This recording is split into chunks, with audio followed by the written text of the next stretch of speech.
Sejumlah pedagang bendera dan pernak-pernik hiasan menjelang peringatan HUT RI ke-80 mulai marak. Di Kabupaten Pandeglang, Banten, para pedagang mulai menjajakan dagangannya di sejumlah ruas jalan protokol wilayah perkotaan. Para pedagang menjual bendera mulai dari ukuran kecil hingga besar, umbul-umbul, serta hiasan lainnya. Namun semarak tahun ini justru diwarnai keluhan dari para pedagang. Alih-alih ramai pembeli, penjualan tahun ini justru mengalami penurunan. Bahkan beberapa pedagang mengaku kaget karena yang dicari sebagian warga bukanlah bendera merah putih, melainkan bendera bajak laut dari serial anime One Piece yang viral di media sosial. Ada. Itu Bapak jualan nggak sih, Pak? Ya, banyak yang nanya. Kenapa nggak jual, Pak? Ya takut aja, saya juga ngerti lah, nggak mau ngaruh risiko gitu. Sama seperti di Pandeglang, Banten, di kawasan Jalan Raya Darmo, Surabaya disulap menjadi kampung bendera. Para pedagang menjual bendera dan atribut kemerdekaan mulai dari bendera merah putih, umbul-umbul, lampion, dan atribut lainnya. Di tempat tersebut banyak warga yang berburu bendera merah putih beserta atribut, bahkan tak sedikit warga yang mencari bendera One Piece, namun para pedagang takut menjualnya, lantaran mereka tidak mau mengambil resiko jika ada razia dari pihak kepolisian. Mana bendera One Piece ini, Bu? Jualan nggak, Bu, ini, Bu? Nggak, Bu. Kenapa nggak jualan, Bu? Ya, cari yang aman-aman aja. Takut, Bu, ya? Iya. Tapi banyak yang cari, Bu? Yang cari juga banyak. Yang cari banyak ya? Banyak.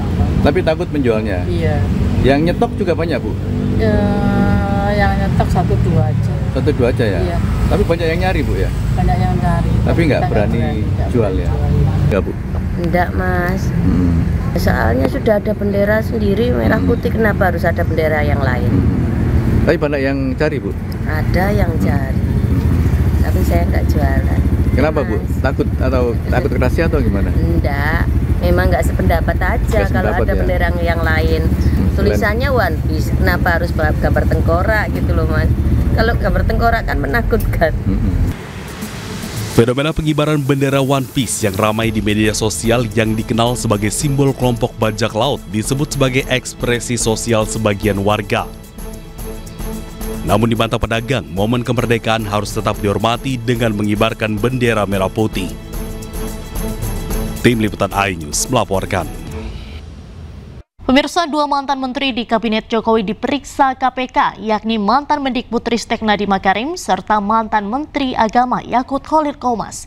Ada apa? 2 mantan menteri ini dipanggil di hari yang sama, dan untuk membahasnya lebih dalam, kita sudah terhubung dengan narasumber kita, mantan Wakil Ketua KPK periode 2015-2019, Saud Situmorang, serta Wakil Ketua Umum Jokowi Mania, Andi Azwan. Selamat malam, Bapak-Bapak. Malam. Baik. Malam, Bang Saud. Malam, Mas Andi. Saya akan ke Pak Saud terlebih dahulu. Pak Saud, hari ini kan 2 menteri era Jokowi diperiksa KPK. Ada Menteri Agama Gus Yakut dan juga Mendikbudristek Nadiem Makarim. Ini murni penegakan hukum atau ada aroma politis kah, Pak? Selalunya biasanya kalau kita lihat bagaimana KPK memanggil, itu di depannya itu kan banyak informasi-informasi awal, terus kemudian diklarifikasi, sudah dapat dipastikan bahwa ini dari pengaduan masyarakat. Bukanlah karena KPK nggak suka kepada 2 menteri itu, kemudian kita ngikutin dia, terus ketemu salahnya, nggak begitu. Jadi artinya sudah ada masukan-masukan, sudah ada proses pengaduan masyarakat itu juga dalam ya, sehingga kemudian saatnya untuk kemudian dipanggil untuk diklarifikasi. Pengalaman menunjukkan KPK juga tidak akan memanggil-manggil orang juga kalau memang tidak potensi untuk kemudian itu dijadikan sebuah penindakan ke depan hari. Ngapain juga manggil-manggil orang kalau nggak punya potensi, bakal proses ini menaik ke penyelidikan dan penyidikan. Di masa lalu seperti itu. Apakah ada perubahan-perubahan strategi dan lain-lain, itu kita nggak tahu kondisi di dalam. Tetapi by definition kan kalau kita ikutin 2 kasus itu kan semuanya itu mirip sebenarnya yang dilakukan juga sejumlah menteri lainnya ya, yang menurut saya paling tidak ada 4 atau berapa menteri lain yang sebenarnya memiliki potensi klasifikasi menurut saya nih ya, saya boleh salah boleh nggak, yang sedang dan tinggi di dalam kemungkinan dia bisa diselidiki yang waktu itu berada di kementeriannya selama Pak Jokowi. Jadi yang ini bisa jadi ya ini lebih matang sehingga kemudian KPK melakukan pemanggilan atau apapun mereka masuk ke proses penyelidikan atau tidak, saya nggak melihat konstruksi kasusnya, tetapi kalau melihat yang muncul di media kemudian kita menganalisis, ya saya bilang tidak hanya 2 ini aja, ada menteri yang lain yang menurut saya kategorinya malah tinggi kalau kita mau gitu. Baik. Jadi sementara itu dulu Mbak. Baik. Pak Andi, banyak yang beranggapan belakangan ini menteri-menteri era Jokowi ini sedang dibidik. Tanggapan Anda seperti apa? Ya, Mbak Diandra, kalau kita bicara menteri-menteri di era Pak Jokowi, ada yang terlibat, katakanlah bersentuhan dengan hukum. Berikut rangkuman tanggapan dari semuanya itu adalah Pak Jokowi yang bersalah. Itu kan kementerian teknis, mereka melakukannya ya di kementeriannya masing-masing. Ya, jadi intinya adalah mereka bertanggung jawab sendiri kepada kementerian masing-masing dan apapun dilakukan oleh mereka sebagai menteri. Kalau kita lihat permasalahan 2 kementerian ini, yang satu adalah Kementerian Pendidikan, ya kalau kita lihat adalah bahwa saya ini adalah sejak pada saat COVID, ya kan? Nah, di sini ada 2 institusi, ada Kejaksaan dan juga ada KPK dengan case yang berbeda. Yang satu mengenai Chromebooks, ya, yang satu tentang Google Cloud. Ya, dan ini prosesnya kita hargai apa yang dilakukan KPK dan Kejaksaan untuk memeriksa mereka berdasarkan data-data yang kemungkinan dari pengaduan masyarakat apa dikatakan Bung Saud tadi. Yang kedua yaitu mengenai Kementerian Agama. Nah, Kementerian Agama ini kan case-nya mengenai 20.000 tambahan untuk haji ya tahun 2024 ini, tambahan kuota yang semestinya 92% itu untuk reguler, 8%-nya untuk yang khusus. Tapi ini kebijakan menteri ya, atau bagaimana di lingkup menteri itu sendiri menjadi 50%, 50%. Ya. Nah inilah yang mungkin yang menjadikan sasaran bahwa mereka ada suatu kebijakan yang salah di Kementerian Agama ini, maka ini masuk ke dalam ranah hukum dan penyelidikan oleh KPK. Jadi ya kita apresiasi pada dasarnya apa yang dilakukan oleh KPK, Kejaksaan sebagai aparat hukum, garda terdepan untuk memberantas korupsi itu. Dan kita ketahui bahwasannya di Asta Cita itu kan ada tertentu untuk memberantas korupsi sampai ke akar-akarnya. Begitu Mbak Diandra. Baik, Pak Saud, Anda melihat pola pemeriksaan dari KPK ini bagaimana? Ada 2 menteri sekaligus dalam satu pemerintahan sebelumnya tapi kasusnya berbeda. Nah ini kan juga banyak yang beranggapan kesannya seperti menyasar menteri-menteri Jokowi ini kok seperti bermasalah gitu, Pak Saud. Biasanya tim itu kan di sana ada tim, ada satgas ya, selalunya begitu. Jadi itu satgas itu bisa jadi juga satu sama lain overlap. Jadi ada satu nama berada di 2 case ini karena memang kan sumbernya itu terbatas di sana. Jadi bisa juga terjadi seseorang berada di 2 kasus ini, itu biasa seperti itu di satgas itu. Jadi saya nggak ngerti pertimbangannya apa mereka memanggil bersamaan hanya untuk karena efisiensi aja bersamaan gitu. Tetapi kalau model-modelnya dikaitkan dengan apakah itu lebih efisien, lebih efektif supaya kemudian kaitannya juga nggak terlalu membuat noisy gitu ya, bisa saja gitu. Itu penyidik punya atau penyelidik punya pertimbangan tertentu untuk memanggil bersamaan ya. Kalaupun itu nanti dikaitkan dengan hal-hal lain di luar dari substansi, di luar dari formil materialnya, itu publik boleh-boleh saja menilai seperti itu karena memang ini dia high profile person, karena dia bekas menteri, tentu akan menimbulkan framing macam-macam. Tetapi penyelidik biasanya nggak terpengaruh dengan itu. Mereka datang bertanya, mengklarifikasi, dan apa yang ditanyakan itu nanti tergantung yang bersangkutan di depan kalau di doorstop menjawab atau tidak. Dan bantah-membantah itu biasa.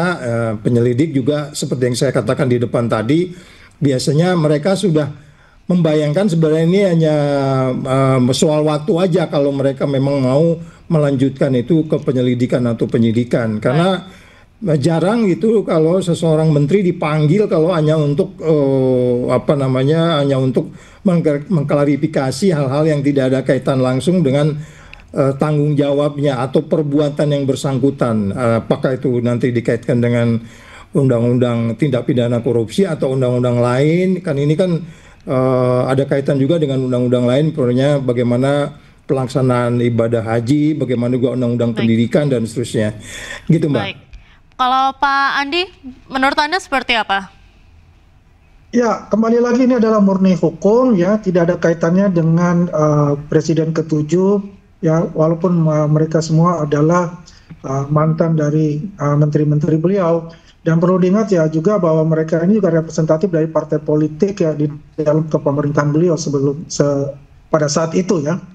Jadi kalau kita kait-kaitkan lagi bahwasanya ini mereka masih jadi saksi kan ya, belum ditetapkan ada keterlibatan dan sebagainya, masih ada pendalaman.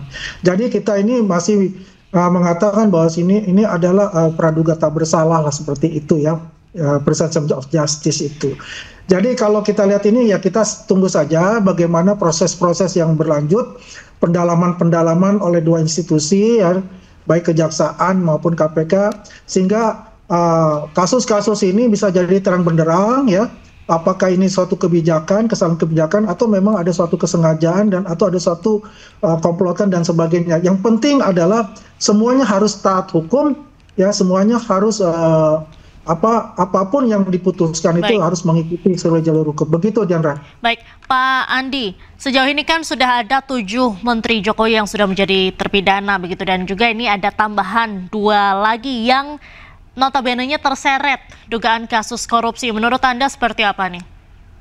Ya ini kan kalau menurut kita ini kan agak suatu ya secara globalnya ya memang agak miris ya.